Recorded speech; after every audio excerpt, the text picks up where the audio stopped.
Start with definitions. Lines, angles, circles. Precision builds proof. If you try to define every single word in a dictionary, you eventually end up chasing your tail. You have to use words to define other words, which leads to an endless, impossible loop. To build a logical system, you have to start with a few concepts that everyone simply agrees on without needing a definition. Look at the empty space between these two hawthorn twigs. Vesper, the orb weaver spider, rests here right before she begins to construct her web.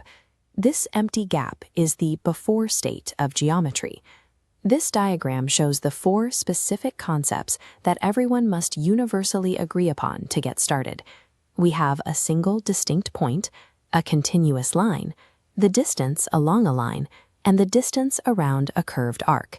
In geometry, these are our undefined notions. As Vesper, the orb weaver spider, spins her first thread and walks across the open gap, the underlying math takes shape. From those 4 undefined, agreed-upon concepts, we are going to construct 5 exact definitions. A rigorous logical system requires a foundation of basic, unproven agreements. Every proof in geometry starts with these initial words. Vesper walks a straight bridge thread between her 2 twig anchors. What exactly defines this specific length of thread mathematically? This diagram shows a line segment.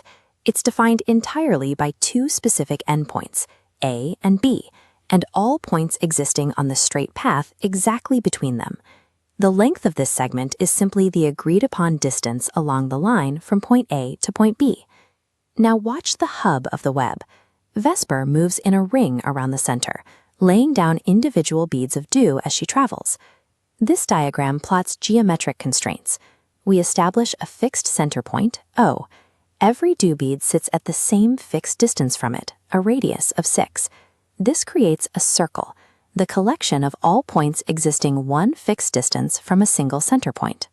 Applying strict constraints, like locking down specific endpoints or a fixed radius, takes our undefined spatial terms and turns them into exact, universally measurable shapes. Moving to the interior structure of the web, Vesper has laid down 8 evenly spaced radial spokes extending outward from the center hub. To measure an angle, we divide a full circular turn into 360 degrees. With 8 equal spaces, dividing 360 by 8 makes the angle between neighboring spokes exactly 45 degrees.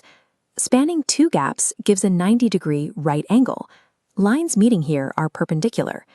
Let's shift our focus away from intersections and look at the outer top and bottom frame threads of the web, running side by side. This diagram defines parallel lines. If 2 lines exist in the same plane and maintain a constant, unchanging distance apart, they will never intersect. By applying rules for angles and distance, geometry allows us to definitively govern how lines interact, or mathematically prove that they never will. Vesper now rests motionless, head down at the exact center hub of her massive, fully completed orb web, glistening brightly in the warm morning sun. This diagram maps the logical journey. From 4 undefined, agreed-upon words, we successfully grew 5 exact terms: the segment, the circle, the angle, perpendicular lines, and parallel lines.